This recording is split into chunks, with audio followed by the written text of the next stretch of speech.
जय हिंद। आइए अब हम लोग आर्टिकल 21 पढ़ेंगे, one of the important article of fundamental right.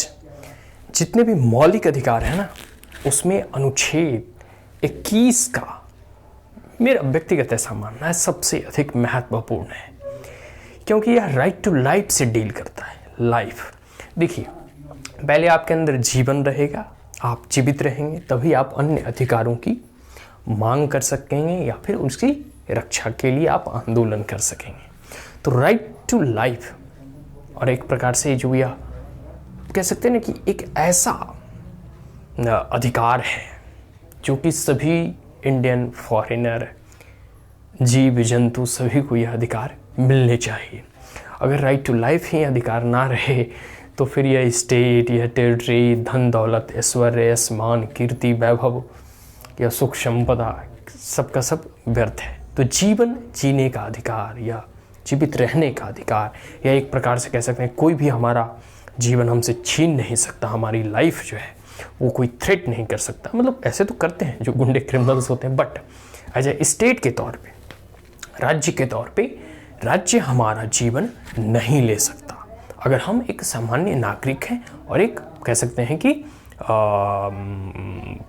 जैसे अन्य नागरिक होते हैं उसी प्रकार के हम यहाँ के निवासी हैं, तो कोई भी स्टेट यह नहीं चाहेगा कि अपने जो है नागरिकों, अपने सिटीजन्स के हम उसके लाइफ को थ्रेटन करें या लें। लेकिन कभी कभी ऐसा सिचुएशन आता है, ठीक है, उस सब चीज़ों के बारे में हम लोग डिस्कस करेंगे। तो आइए पहले हम देखते हैं अनुच्छेद 21, प्रोटेक्शन ऑफ लाइफ। प्रोटेक्शन, देखिए शब्द से ही आप देखिए, मैं कुछ अधिक विशेष बताने नहीं जा रहा, जो लिखे गए हैं, जो दिए गए हैं, उसी को ही इंटरप्रीट करके अपने कह सकते हैं कि भावनाओं को व्यक्त करूंगा। तो यह है protection of life and personal liberty. Protection मतलब होता है बचाव करना, सुरक्षा करना, सुरक्षा प्रदान करना, ठीक है। ऑफ लाइफ, लाइफ मतलब जीवन, और है पर्सनल लिबर्टी। पर्सनल मतलब निजी, लिबर्टी मतलब स्वच्छंदता, स्वतंत्रता, फ्रीडम, ठीक है। तो एक तो जीवन की रक्षा और दूसरा है हम आप अपनी जो है निजता की सुरक्षा या निजता की रक्षा, प्राइवेसी की रक्षा, या फिर पर्सनल लिबर्टी जो निजी स्वतंत्रता है। निजी मतलब जैसे हम घर में किसी भी प्रकार से जी रहे हैं या किसी भी प्रकार का कपड़े पहन रहे हैं या फिर नहीं भी पहन रहे हैं, मतलब होते हैं हमारे यहाँ जैन जो साधु वगैरह होते हैं वो बिना वस्त्र के होते हैं, तो वो होती है मतलब निजता। और एक प्रकार से हम कोई भी चीज़ खा रहे हैं, कोई भी चीज़ पी रहे हैं, हम अपने निजी घर में कुछ भी कर रहे हैं, इसके लिए हम स्वतंत्र हैं, ठीक है। कोई भी हमें स्टेट हम पर सर्विलांस नहीं लगा सकती, भाई अपने घर में क्या क्या कर रहा है चलो देखते, नहीं, ठीक है। यही है निजता और पर्सनल लिबर्टी और प्रोटेक्शन ऑफ लाइफ। अनुच्छेद 21, इसमें कहा जाता है कि no person shall be deprived of his life. कोई भी व्यक्ति को उसके जीवन से आप डिप्राइव नहीं कर सकते, मतलब उसका जीवन आप ले नहीं सकते, हर नहीं सकते, ठीक है। और पर्सनल लिबर्टी, साथ साथ उसकी निजी स्वतंत्रता भी उससे आप छीन नहीं सकते, except according to the procedures established by law. इसका मतलब क्या है, इसे ध्यान से समझना। एक्सेप्ट यहाँ अपवाद के तौर पे दिया हुआ है, अकॉर्डिंग टू प्रोसीड्यूर्स। प्रोसीड्यूर्स मतलब वह विधि, वो कह सकते हैं कि तरीका जो कि कानून के द्वारा बताया गया है। जैसे अब है कि आप किसी का कोई असैसिनेशन कर देते हैं, किसी का मर्डर कर देते हैं, तो इन दैट केस जो नियम है, जो रूल ऑफ लॉ है, वह कहता है कि आपको गिरफ्तार करके, एक निर्भया केस में देखते हो कई लोगों को फांसी दी जाती है, कोई टेरर इंसिडेंट होता है जैसे याकूब मेनन वगैरह या फिर कसाब वगैरह को फांसी की सजा दी गई, तो उस परिस्थिति में स्टेट जो है नियम कानून मतलब न्याय व्यवस्था से गुजरने के बाद न्याय आपको मृत्यु दंड देती है, कैपिटल पनिशमेंट देती है। तो एक प्रकार से वहाँ विधि जो है, जो रूल्स एंड रेगुलेशन है, उसे फॉलो किया गया है, और उस रूल्स एंड रेगुलेशन से गुजरने के बाद आपको फिर मृत्यु दंड दिया जाता है। ऐसे आपका स्टेट जो है, स्टेट इन द सेंस ये कंट्री, नेशन, आपके जीवन को ले नहीं सकती, जीवन का हरण नहीं कर सकती है, ठीक है। बट एक्सेप्ट, अपवाद है कि अगर कोई ऐसा क्रिटिकल सिचुएशन या कोई ऐसा एक्ट आप करते हैं जिसमें पूरी की पूरी मानवता, पूरी की पूरी ह्यूमैनिटी खतरे में आ जाती है, उस परिस्थिति में आपको जो है पनिशमेंट दिया जा सकता है, और वह भी कैपिटल पनिशमेंट, आपका जीवन हरण भी किया जा सकता है। लेकिन वह विधि और संगत होना चाहिए, न्याय संगत होना चाहिए, जो न्याय और कोर्ट के द्वारा दिया गया फैसला हो। ठीक है, मतलब वह नियम के आधार पर। एक इम्पॉर्टेंट केस है गोपालन केस, ठीक है, 1950 का, जिसमें कि सुप्रीम कोर्ट का एक जजमेंट आता है। देखो, सुप्रीम कोर्ट को कहा जाता है grantor of the fundamental right या फिर गार्जियन ऑफ द कॉन्स्टिट्यूशन। जो वो कॉन्स्टिट्यूशन के जितने भी प्रावधान है, जितने भी प्रोविजन है, उसको इंटरप्रीट करते रहती है, उसकी व्याख्या करते रहती है, उसे जांचते और परखते रहती है कि भाई ये जो है किस प्रकार से इसका इंटरप्रिटेशन होनी चाहिए, इसकी व्याख्या। क्योंकि जो हमारा डॉक्यूमेंट है या फिर जो संविधान है, एक तो अपने आप में सबसे बल्कि डॉक्यूमेंट है, वर्ल्ड की लार्जेस्ट रिटन डॉक्यूमेंट है, बट स्टिल कोई कोई ऐसे शब्द आ जाते हैं, जटिल शब्द आ जाते हैं, कॉम्प्लेक्स शब्द आ जाते हैं, जिसकी व्याख्या जरूरी होती है ताकि हम कोई जजमेंट या फैसला सुना सकें। तो उस परिस्थिति में सुप्रीम कोर्ट 1950 में इस आर्टिकल 21 को इंटरप्रीट करने की प्रयास करती है कि प्रोटेक्शन अंडर आर्टिकल 21 अनुच्छेद 21 के तहत जो प्रोटेक्शन और जो सुरक्षा दिया गया है is available against only arbitrary action, जो मनमाने एक्शन है ऑफ द एक्सिक्यूटिव। एक्सिक्यूटिव देखिए, 3 तरह के ऑर्गन होते हैं कोई भी सरकार के। एक होता है मतलब कोई भी स्टेट का 3 ऑर्गन होता है। एक होता है एक्सिक्यूटिव विंग, एक होता है लेजिस्लेटिव विंग और तीसरा होता है जुडिशरी विंग। ठीक है, या 3 ऑर्गन होते हैं। ऑर्गन इन द सेंस कि एक तो होता है कि मतलब आप कह लो कि जो नियम को बनाता है, लेजिस्लेटिव बॉडी जो विधायिका होती है। एक होता है कि जो नियम को इम्प्लीमेंट कराता, इन्फोर्स कराता है, वो हो गया एक्सिक्यूटिव विंग जो क्रियान्वयन करता हो। और तीसरा है न्यायपालिका जो नियम की देखभाल करता है और जांचता है कि यह नियम तर्कसंगत है या नहीं। ठीक है, ये जस्ट एंड फेयर है या नहीं, बेसिक स्ट्रक्चर ऑफ डॉक्ट्राइन को फॉलो कर रहा है या नहीं, कहीं कोई फंडामेंटल राइट का तो वायलेशन नहीं कर रहा, तो वह न्यायालय हो गया। तो यह गोपालन केस 1950 में सुप्रीम कोर्ट कहती है कि प्रोटेक्शन अंडर आर्टिकल 21, ठीक है, यह जो आर्टिकल 21 के अंतर्गत जो आपको सुरक्षा मिलता है is available only against the arbitrary action of the executive. Executive मतलब वह कार्यपालिका, जैसे पुलिस फोर्स और जो भी कार्यपालिका के अंग हैं, वह अगर मनमाने तरीके से आपके जीवन को लेने का प्रयास करती है, उस परिस्थिति में आप आर्टिकल 21 का हवाला दे सकते हैं कि हमारे मौलिक अधिकार है, आप इसे ले नहीं सकते। क्लियर हो गया? तो एक्सिक्यूटिव के लिए था, not from the arbitrary action of legislative. यह लेजिस्लेटिव के आर्बिट्रेरी एक्शन में नहीं था। ठीक है, लेजिस्लेटिव मतलब विधायिका, जैसे पार्लियामेंट हो गया। पार्लियामेंट अगर चाहे तो नियम बना के आपके जीवन को ले सकती है।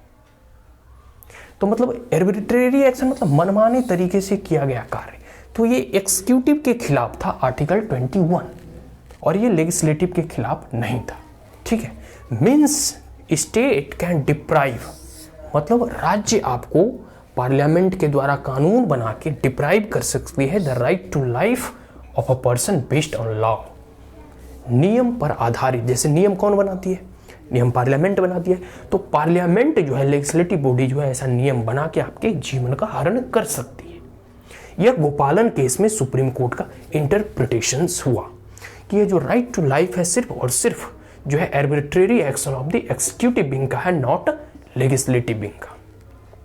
मतलब विधायिका अगर चाहे तो अपने मनमाने तरीके से भी आपके जीवन को खत्म कर सकती है, मतलब आपको जेल में डाल सकती है, आपको कैद कर सकती है, एक प्रकार से विधायिका। अब देखिए माजरा कहाँ आता है। मीन भाई देखिए, कोर्ट में जो होता है ना कि एक लंबे समय के बाद जो कॉन्स्टिट्यूशनल बेंच वगैरह बैठती है कोई भी चीज़ को इंटरप्रेट करने के लिए, ठीक है, कोई टेक्निकल टर्म्स हो गए या फिर कोई जुडिशियर ऐसे शब्द आ गए या फिर कॉन्स्टिट्यूशन के कोई ऐसे टर्म्स हो गए, उसका इंटरप्रिटेशन करती है। उस परिस्थिति में जो है कई बार जो है जो वकील वगैरह होते हैं जो हमेशा पढ़ने में लगे रहते हैं कॉन्स्टिट्यूशन को, जितने जजमेंट हुए डिफरेंट हाई कोर्ट के, सुप्रीम कोर्ट को, वो हमेशा पढ़ते रहते हैं। वकालत की पढ़ाई कभी खत्म नहीं होती। तो है मेनका केस, एक मेनका गांधी केस है 1978। मेनका केस कहा जाता है, पॉपुलर केस है 1971 मेनका केस। ठीक है, याद रखना। सुप्रीम कोर्ट अपने ही जजमेंट को ओवररूल कर देती है। सुप्रीम कोर्ट जो है, देखते हो कई बार जो है जो सबऑर्डिनेट कोर्ट होते हैं, जो डिस्ट्रिक्ट न्यायालय होती है, उसके जजमेंट को हाई कोर्ट ओवररूल कर देती है। कई बार हाई कोर्ट के जजमेंट को सुप्रीम कोर्ट ओवररूल कर देती है और कई बार सुप्रीम कोर्ट अपने ही जजमेंट को ओवररूल करती है। ओवररूल करना मतलब वो जजमेंट को पिछले वाले को निरस्त कर देती है, एक नया जजमेंट देती है। ठीक है, अब जैसे 3 जज का बेंच एक कॉन्स्टिट्यूशनल बेंच है, ठीक है। वो हो सकता है कि 5 जज का कोई बेंच बैठा जाए, कोई 9 जज का बेंच बैठे, और वो जो पिछले 3 जजों का बेंच का जजमेंट है उसे निरस्त कर सकती है। तो समय और परिस्थितियों के अनुसार, ठीक है, एक नई जजमेंट भी उभर कर आता है। एक प्रकार से कह सकते हैं जैसे जैसे संविधान की व्याख्या बढ़ते जाती है उस प्रकार से नई नई चीज़ें भी आते जाते हैं। तो मेनका केस 1978 में सुप्रीम कोर्ट ओवररूल करती है, right to life and personal liability को फिर से इंटरप्रीट करने का प्रयास करती है और कहती है कि personal liberty can be deprived by law provided the procedures prescribed by that law is reasonable, fair and just. कहने का मतलब है, सुप्रीम कोर्ट कहती है मेनका केस ऑफ 1978 में कि right to life and personal liability जो है वो डिप्राइव किया जा सकता है विधायिका के द्वारा, मतलब deprived by law in the sense कि जो नियम बनाते हैं उसके द्वारा, लेकिन जो प्रोसीड्यूर्स प्रिस्क्राइब किया जाएगा ना उस कानून के द्वारा वह रीजनेबल होना चाहिए, तर्कसंगत होना चाहिए, फेयर और जस्ट होना चाहिए, मतलब तर्क संगत, न्याय संगत होना चाहिए, जस्ट होना चाहिए, जिसमें कि जस्ट से ही जस्टिस से बना है, ठीक है। तो ये जस्ट होना चाहिए, ये तर्क संगत होना चाहिए, मनमानी तरीके से नहीं। कहने का मतलब है कि इफ लेजिस्लेटिव ऑर्गन और legislative body making any law which try to deprive the fundamental right to life and personal liberty, in that case the legislative bodies rules and regulation or the procedures of rules that is prescribed by legislative being or made by legislative being shall be reasonable, fair and just। ठीक है, मतलब जो विधायक, एक तो देखिए arbitrary action जो executive है, जो कार्यपालिका है, उस पर तो प्रतिबंध है, पुलिस फोर्स हो गया, आर्मी हो गया, ये अगर करने का प्रयास करती है तो आप राइट टू लाइफ 21 के अंतर्गत आप जो है न्यायालय जा सकते हैं, सर्वोच्च न्यायालय अप्रोच कर सकते हैं, ठीक है। बट इन द केस कोई विधायिका ऐसे नियम बनाती है जहां आपके मौलिक अधिकारों में जो है राइट टू लाइफ का हनन होता है, उस परिस्थिति में भी आप अब न्यायालय जा सकते हैं। मतलब अब जो है लेजिस्लेटिव बॉडी की आर्बिट्रेरीनेस, मनमाना प्रक्रिया भी नहीं चलेगा, इसे भी रीजनेबल, फेयर एंड जस्ट होगा, तभी यह लागू हो पाएगा। इसलिए देखते हो कई बार जो विधायक, मतलब लेजिस्लेटिव बॉडी भी या पार्लियामेंट भी कई कानून बनाती है, वो अगर किसी फंडामेंटल राइट का वायलेशन करता हुआ प्रतीत होता है तो उसे स्ट्रक डाउन कर दिया जाता है, उसे निरस्त कर दिया जाता है। यह चीज़ यहाँ कहने का प्रयास किया जा रहा है कि कोई कानून भी अगर बनाना होगा तो उसे रीजनेबल, फेयर एंड जस्ट, एक प्रकार से कह सकते हैं बेसिक स्ट्रक्चर डॉक्ट्राइन को फॉलो करते हुए और देखते हुए ही बनाना होगा। तो ये मेनका गांधी केस में या फिर मेनका केस में ही जो है 1978 में बहुत सारे जो है इंटरप्रिटेशन आया और उसमें कुछ चीज़ें कहा गया है। आइए हम उसे जानने का प्रयास करते हैं। जैसे protection of life and personal liberty, ये अपने आप में बहुत बड़ी चीज़ है, उसमें कुछ हम एक उदाहरण के तौर पे यहाँ समझने का प्रयास करेंगे। पहला है to right to live with human dignity. देखिए, किसी भी व्यक्ति को अगर आप जिंदा रख रहे हैं तो उसे सम्मान के साथ जीने का अधिकार दें, यह हमारा मौलिक अधिकार है। राइट टू लिव डिग्निटी, कहते हैं ना कि ऐसे व्यक्ति अगर जीवित भी है तो एक मुर्दे के समान है। अगर वो अपनी आत्म स्वाभिमान की रक्षा ना कर सका, या जो व्यक्ति स्वाभिमानी ना होते, जो व्यक्ति मतलब गरिमा के साथ नहीं जीते, वो क्या जीते, वो एक पशु के समान जी रहे हैं, ठीक है। या फिर वो जीते जी मर रहे हैं, जिसके कहते हैं गरिमा को ठेस पहुंचा देना, जिसकी डिग्निटी आप हर्ट कर देते हैं। तो वही है कि right to live with dignity, human dignity, मतलब मनुष्यता की गरिमा के साथ आप जीवन यापन कर रहे हैं। दूसरा है decent environment, pollution free water, air and lively, pollution free water and air. जैसे देखिए, हम जो रह रहे हैं उस वातावरण में स्वच्छता होनी चाहिए, हमें जो पीने का पानी मिल रहा है वह स्वच्छ होना चाहिए, हमारा जो वातावरण है, जो हवा है वह प्रदूषित नहीं होना चाहिए, पॉल्यूशन फ्री होना चाहिए। हालांकि दिल्ली में बैठी केंद्र सरकार, दिल्ली में बैठी न्यायपालिका और दिल्ली में बैठे स्टेट गवर्नमेंट यह देख पाने में असक्षम सिद्ध है कि दिल्ली में इतना प्रदूषण है। कई बार जो है सुप्रीम कोर्ट द्वारा सिर्फ और सिर्फ पटाखे बैन किए गए हैं और दिल्ली में जितनी गाड़ियां हैं, एसी हैं, ये सब कुछ बैन नहीं किया जाता है क्योंकि इससे तो प्रदूषण होता नहीं है। खैर चलिए, यह एक व्यंग था। डिसेंट इन्वायरमेंट होना चाहिए और वाटर और एयर शुद्ध होना चाहिए। और इसके बाद है कि राइट टू लाइवलीहुड, लाइवलीहुड मतलब हमें सही तरीके से रोजगार भी मिलना चाहिए, तभी तो हम अपने जीवन यापन कर सकेंगे। राइट टू प्राइवेसी मतलब निजता की एक कह सकते हैं सुप्रीम कोर्ट का जजमेंट आया कि right to privacy is my fundamental right. किस केस में आया था रिसेंटली? वह है आधार केस में, जिसमें कि बहुत सारे लोग ने कोर्ट में केस कर दिया था कि जो आधार कार्ड बन रहा है उसके में तो फिंगरप्रिंट लिया जाता है, इरिस स्कैन किया जाता है, तो बहुत लोगों ने केस किया था कि भाई ये हमारी सरकार जो हमारी सर्विलेंस कराएगी।